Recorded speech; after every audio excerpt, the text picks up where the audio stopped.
आपको ये अश्व ले जाना है ना? हम आपको चुनौती देते हैं। ये अश्व ले जाना तो दूर, आप इस रेखा को लांग भी नहीं पाएंगे। ये रेखा पार कर ली तो अश्व आपका। वैसे सत्य कहूँ तो आपकी सेना और आपके अनुज के शौर्य और युद्ध कौशल को देखते हुए हमें आपसे कोई विशेष अपेक्षाएं नहीं है। उद्दंड बालको! क्यों व्यर्थ में अपने स्वर से मेघों को भयभीत कर रहे हैं?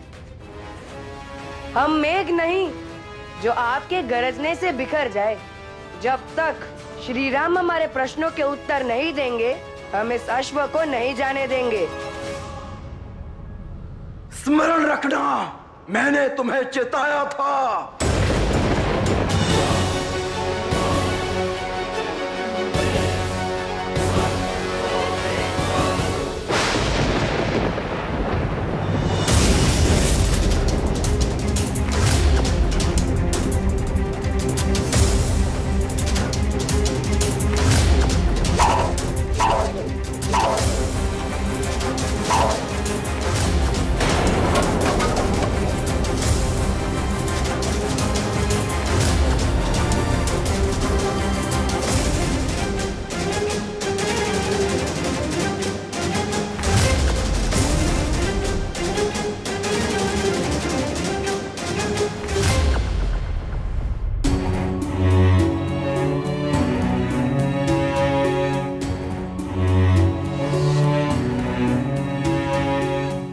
महाराज, आप भेद खोल के देखेंगे नहीं?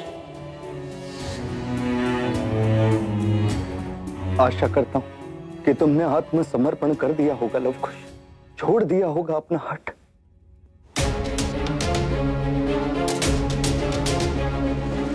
हट छोड़ दो बालको। छोड़ने का अभ्यास तो आपका है भद्र। पहले देवी सीता को वन में अकेले छोड़ा है, सुना उसके पश्चात श्री राम के प्रति क्रोध छोड़ दिया। लेकिन हम जिसको पकड़ लेते हैं उसे तभी मुक्त करते जब मंशा पूर्ण हो जाए। बस! पहले तो मैं केवल इस अश्व को अयोध्या ले जाने के लिए आया था, किंतु अब तुम दोनों को अपने साथ लेकर जाऊंगा ताकि जीवन की सबसे बड़ी शिक्षा तुम दोनों को दे सकूं।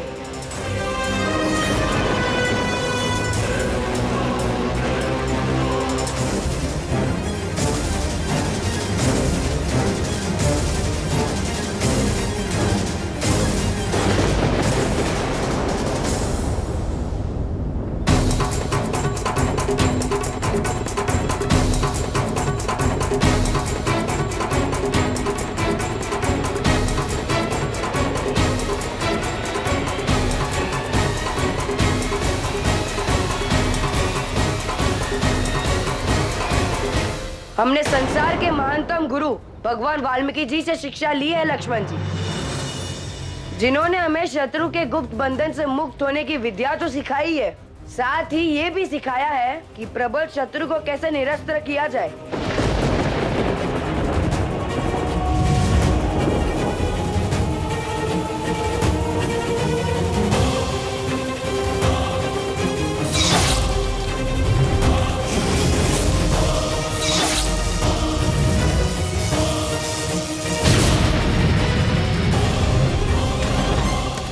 आप प्रतिक्रिया तो शीघ्र दे देते हैं, किंतु सोचने में विलंब कर देते हैं।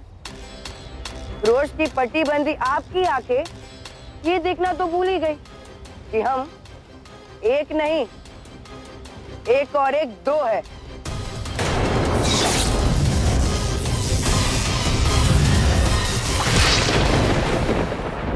लक्ष्मण! लक्ष्मण!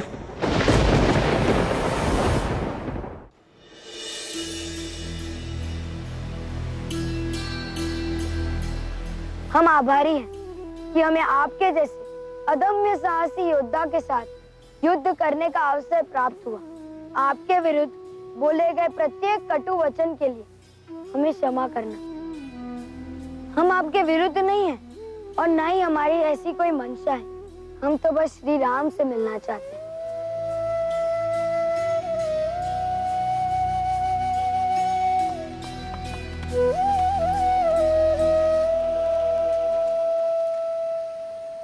बंधुओं, इन्हें पूर्ण सुरक्षा के साथ अयोध्या ले जाइए, कहीं रुकना नहीं। इन्हें शीघ्र अतिशीघ्र उपचार की आवश्यकता है और इन्हें कुछ नहीं होना चाहिए। ये केवल अपने परिवार के लिए नहीं, श्री राम के लिए भी अति विशेष है। जाओ।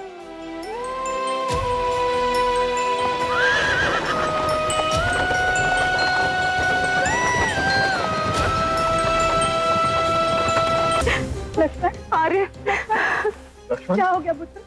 आगे बोलो पुत्र। लक्ष्मण, शीघ्र वैद्य जी को बुलाओ। लक्ष्मण, लक्ष्मण।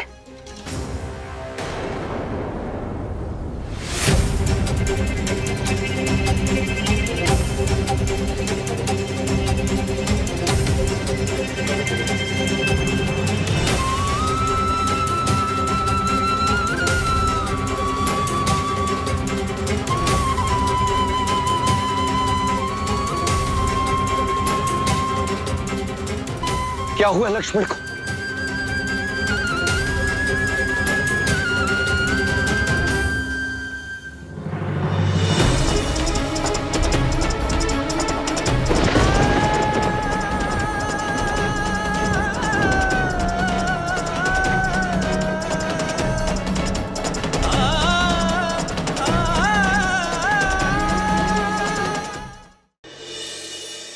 वैद्यराज जी, मैं चाहता हूं कि आप मेरे भाई लक्ष्मण का पूर्णतः ध्यान रखें।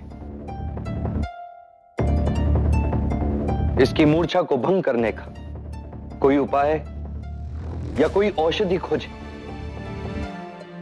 और आप मेरे भाई लक्ष्मण का उपचार कर उसे शीघ्र अतिशीघ्र स्वस्थ कर दें। जी महाराज। भैया,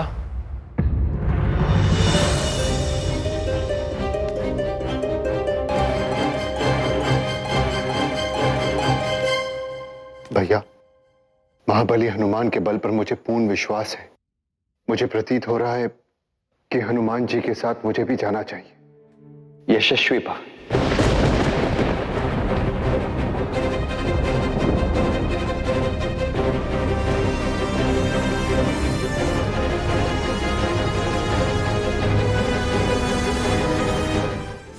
भैया, दो नन्हे बालकों के विरुद्ध महाबली हनुमान, भरत भैया, वानर राज सुग्रीव और इतनी विशाल वानर सेना,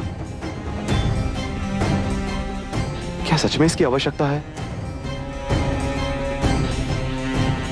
शक्ति के संतुलन की स्थापना करनी है शत्रुघ्न, और कई बार संतुलन की स्थापना करने से पूर्व ऐसे बहुत से असंतुलित युद्ध लड़ने होते हैं, और यह भी उन्हीं में से एक है। किंतु इस युद्ध से तो स्पष्ट हो रहा है भैया कि अयोध्या का पलड़ा भारी है। यह तो अत्यधिक असंतुलित है भैया। किंतु मुझे तो ऐसा प्रतीत हो रहा है कि अभी भी उन दो बालकों का ही पलड़ा भारी है, और इसीलिए मैंने हनुमान के पीछे भरत, वानर राज सुग्रीव और अंगद को भेजा है।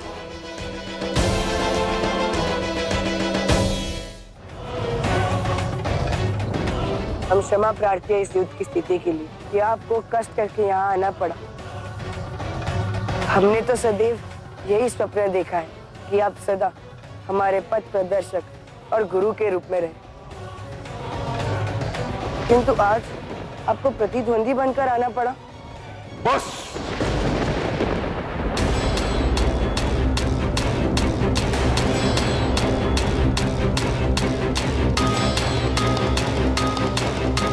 तुम्हें मुझसे न क्षमा मिलेगी, ना आशीर्वाद, न ही किसी प्रकार की कोई शिक्षा। तुम्हारे कारण मेरे प्रभु श्री राम की आंखों में अश्रु है। मेरे आराध्य प्रभु श्री राम के अपमान के लिए मुझसे केवल तुम्हें क्रोध अग्नि ही मिलेगी, जिसमें जलकर तुम भस्म हो जाओगे। हम इस बात से भली भांति अवगत हैं कि आप श्री राम के परम भक्त हैं, और आपकी दृष्टि में हमने जो किया उनसे उनका अपमान हो रहा है, और हमारे प्रतिकार के लिए आप अपनी पूरी शक्ति लगा देंगे और उसी प्रकार हम भी अपनी मांग के लिए अपना पूरा बल लगाएंगे और तब तक पीछे नहीं हटेंगे जब तक पूर्ण न हो जाए। अपनी हट को धर्म का नाम देकर उसे कलंकित मत करो। आप इसे कोई भी नाम दे महाबली हनुमान, हमारा हट, हमारा अहंकार या हमारा आत्मविश्वास, परंतु एक बात मैं पुनः स्पष्ट कर दूं कि आप इस अश्व को तभी ले जा सकते हैं जब आप हमें इस युद्ध में परास्त कर देंगे।